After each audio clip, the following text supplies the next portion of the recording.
这个故事如果你听起来不累，那么你的听力水平在生活中是完全够用的。要持续提升英文，记得点击订阅按钮。我们开始吧。 The first time the mold broke, everyone thought it was a mistake. No one knew it would become a word people still use many years later. Long ago, in a town known for its clay work, every cup looked the same. The town sat near a wide brown river, and the river gave them rich clay. With that clay, they built a name. Clean cups. Smooth cups. Perfect cups. Traders came from far places to buy them. The town was proud of one thing. Nothing was ever different. At the center of this work stood a long room filled with tables, tools, and rows of molds. These molds were heavy and strong. Each one could shape hundreds of cups a day. The workers moved in a steady rhythm. Press the clay. Close the mold. Wait. Open. Lift. Place. Again. Again. Again. Among them was a young man named Eli. He was not the fastest worker, but he watched more than he spoke. While others joked or rushed, he looked at the small details. The edge of a cup.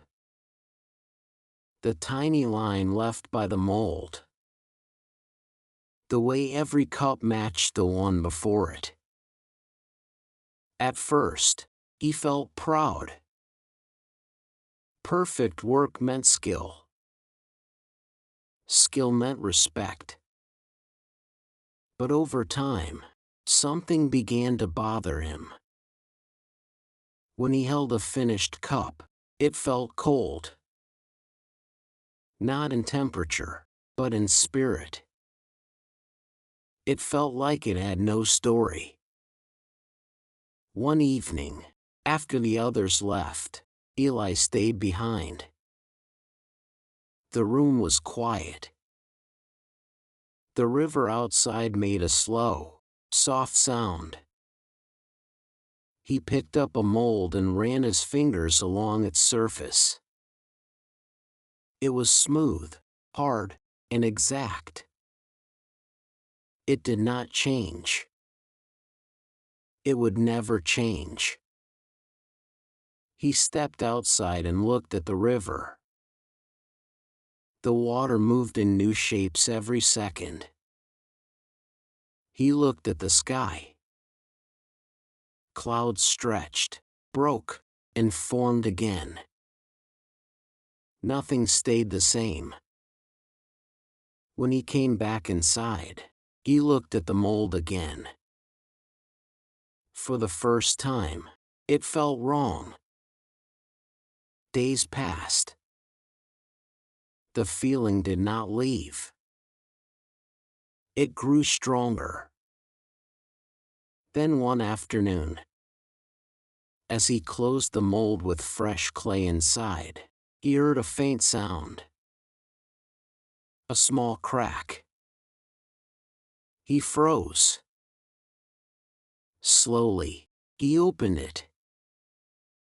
A thin line ran across the side of the mold.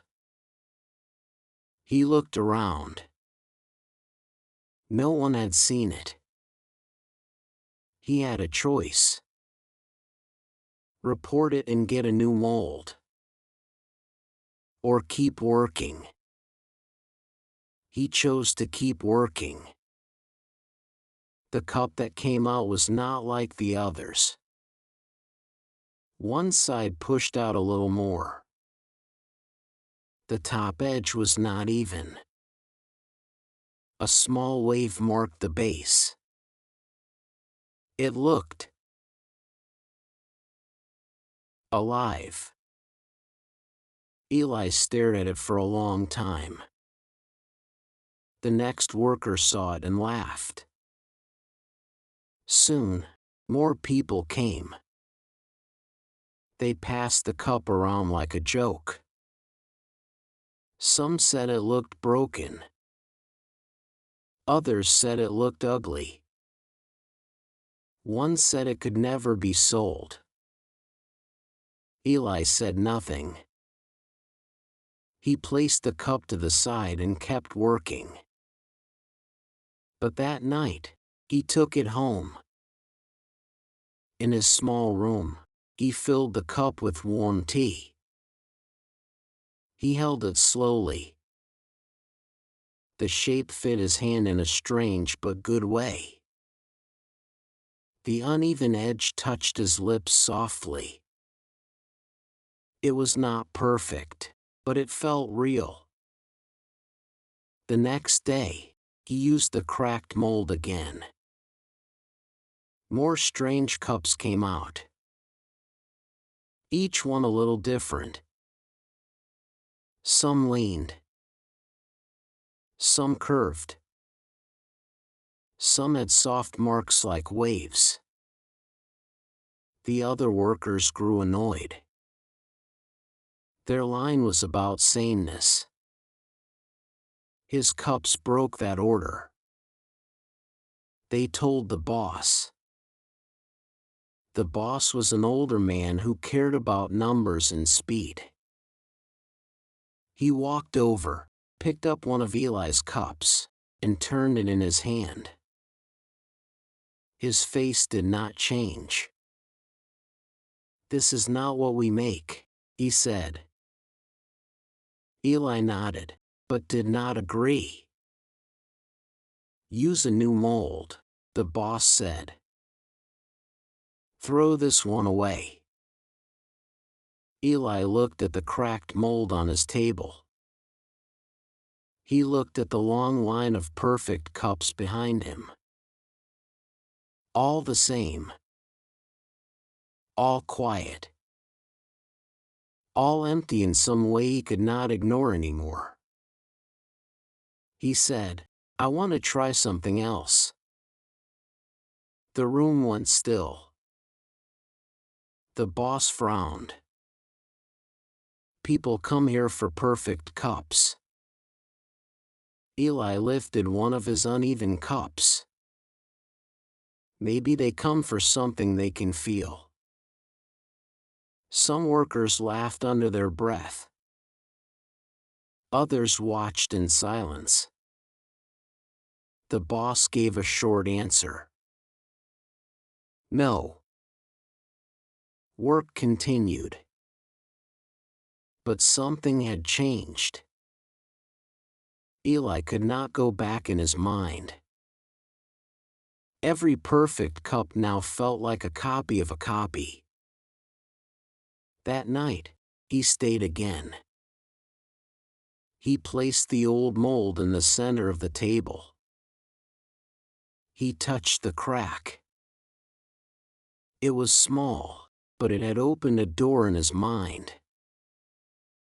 He remembered the river, the clouds, the way nothing in the world stayed the same. Then he made his choice. He lifted the mold high above his head. For a moment, he held it there. The room was silent except for his breath. Then he let it fall. It hit the floor with a sharp, heavy sound. The mold broke into many pieces. The echo ran through the room like a signal.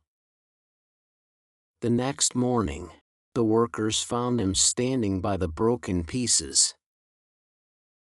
No mold. No line. No system. Only clay. The boss was furious. Orders were waiting.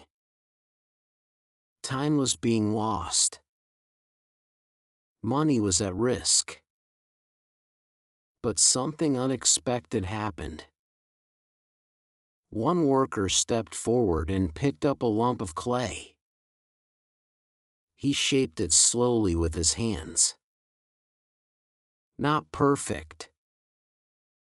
Not smooth. But careful. Another followed. Soon, more hands joined. The room filled with new motion. Not the old rhythm. A new one. Slower, but deeper. Cups began to appear. Tall ones. Wide ones. Cups with thick edges. Cups with soft curves. Cups with marks that showed the touch of a real person. Days passed. At first, buyers were confused. These cups were not what they knew. Some left. But others stayed. They picked up the new cups and turned them in their hands. They smiled in a different way. A quiet way. These feel alive, one said. Orders returned. Then grew. The town changed slowly. Then all at once. It was no longer known for perfect copies. It became known for something else. Cups with story. Cups with soul. Cups that were never the same. And people began to talk about the moment everything shifted. They did not say, "He broke a tool." They said, "He broke the mold." The phrase spread beyond the town. It traveled with traders, with stories, with time. It came to mean more than clay. More than cups. It came to mean a person who refuses to stay inside a fixed shape. A person who dares to be different when the world asks for sameness. A person who takes a risk, even when the cost is high. Now think about your own life. Maybe your mold is not made of clay. Maybe it is a job that feels safe but empty. Maybe it is a path chosen by others. Maybe it is a voice that tells you to stay the same. Look closely. Is there a crack already there, a small doubt? A quiet idea. A feeling that something could be different. Most people will cover that crack. A few will follow it. And very few will do what Eli did. They will break the mold. If you did, what would come out of your hands? Would it look strange at first? Would people laugh? Or would it be the first real thing you have ever made? The world has enough copies. It remembers the ones who break the mold. 能以非母语者的身份专注学习到现在，这本身就是很棒的进步。真诚感谢你的观看。如果你觉得本期内容实用，点赞或留言让我知道你的想法，这对我持续创作非常重要。我们下期见。